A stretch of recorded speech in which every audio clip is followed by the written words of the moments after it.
నేనైతే టీ కాఫీలో అయితే తాగదందుకు స్నాక్స్ ఐటమ్ తినదందుకు అయితే ఇలా కారీలు అయితే చేసిన ఫ్రెండ్. మన వీడియో చూడండి, లైక్ చేయండి, కామెంట్ చేయండి. చూడండి మనం బయట తీసుకున్న కారీలు లాగానే వస్తాయి అన్నట్టు, సేమ్ టు సేమ్ కారీలు చూడండి, పొరలు పొరలుగా. మీరు కూడా మన కారీల రెసిపీ చూసి ట్రై చేసి చూడండి, కామెంట్ చేయండి, లైక్ చేయండి. హాయ్ అండి, welcome back to our my channel. మీరు చూస్తున్నది హారిక కిచెన్. ఫ్రెండ్ చూడండి, నేనైతే టీ కాఫీలోకి అయితే నేనైతే కారీలు అయితే చేస్తున్నా. మీరు కూడా ట్రై చేసి చూడండి. నేను ఎలా చేస్తానో కామెంట్ బాక్స్లో కామెంట్ చేయండి. ఫస్ట్ ఆఫ్ ఆల్ అయితే నేను ఒక గిన్నె మైదా పిండి తీసుకుంటున్నా. మనము మైదా పిండితోటి సుఖ చేసుకోవచ్చు, గోధుమ పిండితోటి కూడా చేసుకోవచ్చు. నేనైతే ఒక గిన్నె మైదా పిండి తీసుకుంటున్నా, ఒక గిన్నె గోధుమ పిండి తీసుకుంటున్నా.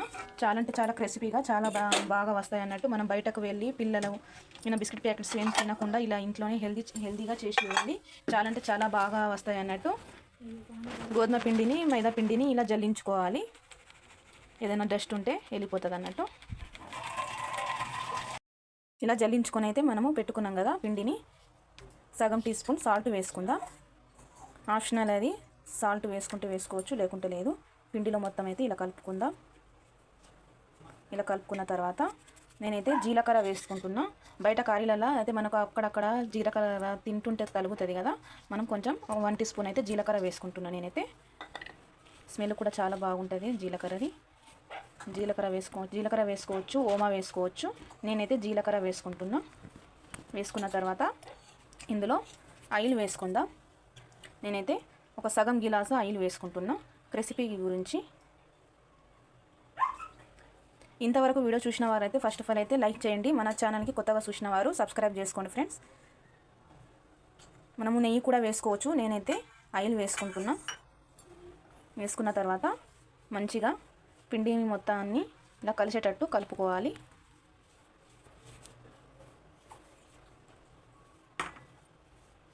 ఇలా మంచిగా పిండి మొత్తం కలుపుకోవాలన్నట్టు.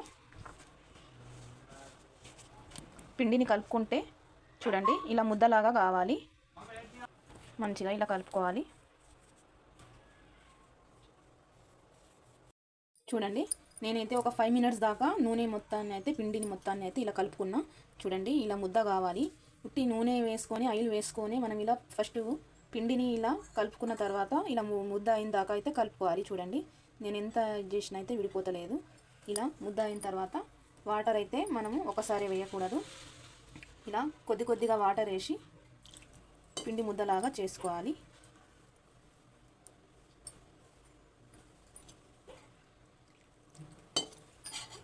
కొద్ది కొద్దిగా వాటర్ వేసుకుంటూ పిండి ముద్దలాగా చేసుకుందాం.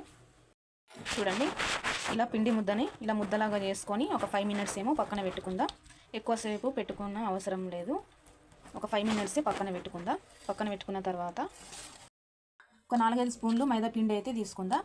తీసుకున్న తర్వాత ఆయిల్ వేసుకుందాం. ఆయిల్ వేసుకొని పేస్ట్ లాగా చేసుకోవాలి.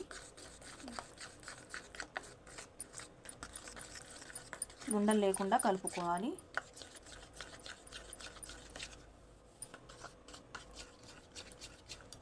ఇంకా కొద్దిగా వేసుకుందాం.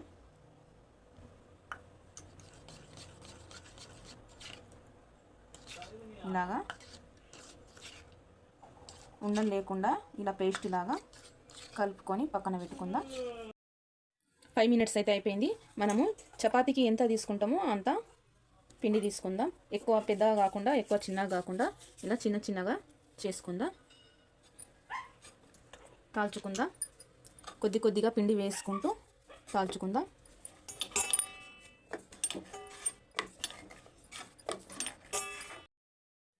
చూడండి మనకి ఎంత వీలైతే అంత పల్చగా రౌండ్గా కాల్చుకోవాలి. చూడండి నేనైతే ఇంత పల్చగా తాల్చుకున్నా కదా, పక్కన పెట్టుకుందాం. ఒక ప్లేట్లో ఇలాగా ఒక 4 లేక 5 చపాతీలు లెక్క ఇలా చేసుకొని పక్కన పెట్టుకుందాం. చూడండి ఫ్రెండ్ నేనైతే ఇలా 4 చపాతీలు అయితే ఇలా తాల్చుకొని అయితే పెట్టేసిన తర్వాత మనం ఒక్కొక్క సీడ్స్కి అయితే ఒక్కొక్క చపాతీకి అయితే ఏం చేద్దామంటే మనం పేస్ట్ చేసుకొని పెట్టుకున్నాం కదా, ఈ పేస్టుని ఒక స్పూన్ వేసి ఇలా వెడల్పు చేసుకోవాలి. చపాతీ మొత్తాన్ని ఇలా వెడల్పు చేసుకోవాలి. ఒక్కొక్క సీడ్స్ వేసుకుంటూ ఇలా మొత్తాన్ని ఇలా వెడల్పు చేసుకుంటూ ఒక్కొక్క దానికి ఇలా వేసుకోవాలి అన్నట్టు. ఒకటి వేసుకున్నాం కదా, మరొకటి వేసుకుందాం. ఇలాగా సమానంగా చూసుకొని వేసుకోవాలి. ఇంకో దానికి వేసుకుందాం.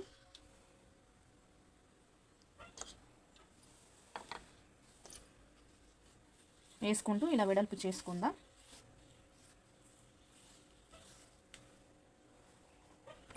మరొకటి వేసుకుందాం. నేనైతే 3 వేసుకుంటున్నా. 4 వేసుకోవచ్చు, మన ఇష్టం అన్నట్టు. 2 లేక 3, 3 లేక 4 అది మన ఇష్టం మీద ఎన్నైతే అన్నీ వేసుకోవచ్చు. వేసుకున్న తర్వాత చూడండి ఇలాగ మలుపుకొని ఇలాగా 2 సైడ్ నుంచి ఇలా మలుపుకోవాలి. ఇలా మలుపుకున్న తర్వాత నేను చూపించిన విధంగా అయితే చేసుకోండి. ఇలాగా కొద్ది కొద్దిగా చేసుకోవాలి.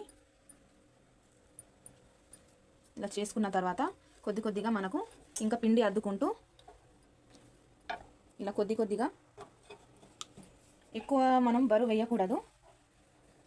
చూడండి మనం ఇలా ఫోల్డ్ చేసుకున్నాం కదా, ఇలాగా చూడండి ఎక్కువ బరువు అయితే వేయకూడదు.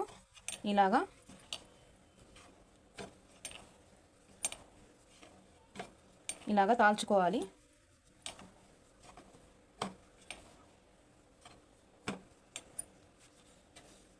చూడండి రౌండ్గా కాకుండా ఇలా మన డబ్బా షేపులో అయితే ఇలా కట్ చేసుకోవాలి. చూడండి ఇలాగే తాల్చుకోవాలి అన్నట్టు. ఇది కొనలనే తాల్చుకోవాలి. ఇలాగా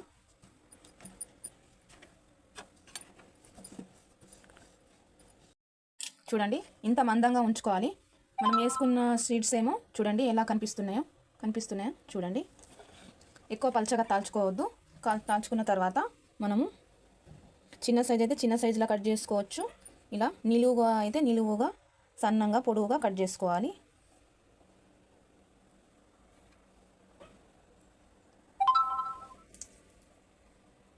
నేనైతే ఇలా మీడియం సైజే కట్ చేసుకుంటున్నా, చూపిస్తాను మీకైతే.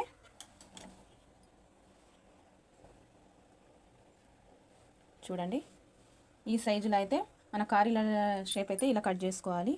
పక్కన పెట్టుకుందాం. ఒక్కొక్కటి ఇలా కట్ చేసుకుంటూ పక్కన పెట్టుకుందాం.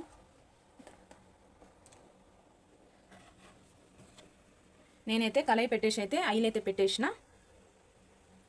ఆయిల్ అయితే వేడవుతుంది.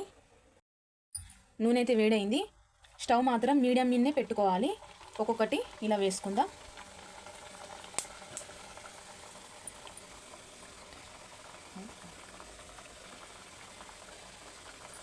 ఇలా ఒక్కొక్కటి వేసుకొని మెల్లగా స్టవ్ మాత్రం మీడియం మీదనే పెట్టుకొని వేయించుకోవాలన్నట్టు.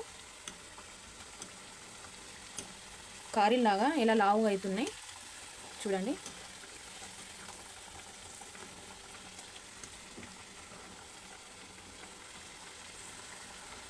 ఇలా వేయించుకుందాం.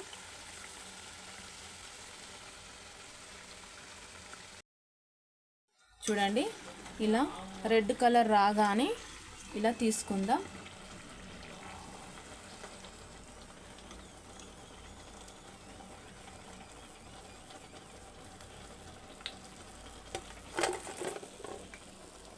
చూడండి ఎంత బాగా వచ్చాయో. మిగతావి వేసుకుందాం. మిగతావి అయితే వేసుకుందాం.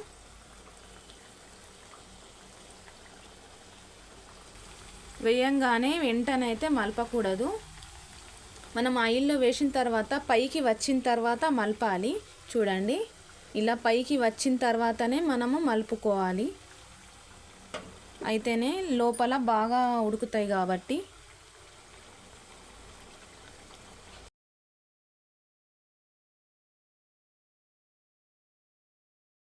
ఫ్రెండ్స్ చూడండి మన కారీల రెసిపీ అయితే రెడీ అయిపోయింది. నేనైతే టీ అయితే వేడి చేసుకుని అయితే పెట్టేసిన. మనకు ఏ నైట్కైనా మనకైతే టీ అయితే కంపల్సరీ అయితే అవసరం. టీ కాఫీలో అయితే మనము ఫస్ట్ తినేదైతే టీ కాఫీ అయితే తాగం కదా. చూడండి నేనైతే కారీల రెసిపీ అయితే చేసిన. మీరు కూడా ట్రై చేసి చూడండి ఎంత బాగా వచ్చినా. మన బయట కొని తీసుకున్న కారీల కన్నా చాలా హెల్దీ. ఇంకా మన ఇంట్లోనే చేసి ఇవ్వండి పిల్లలకైతే. బయటకు వెళ్ళి బిస్కెట్స్ తినకుండా తెచ్చుకోకుండా ఇంట్లోనే చేసి పెట్టండి పిల్లలకైతే. చాలా అంటే చాలా బాగుంటాయి. మీరు కూడా మన కారీల రెసిపీ చూసి లైక్ చేయండి, కామెంట్ చేయండి, సబ్స్క్రైబ్ చేసుకోండి. కొత్తగా చూసిన వారు ఫాలో అవ్వండి. మరొక కొత్త రెసిపీలో కలుద్దాం ఫ్రెండ్. Thanks for watching.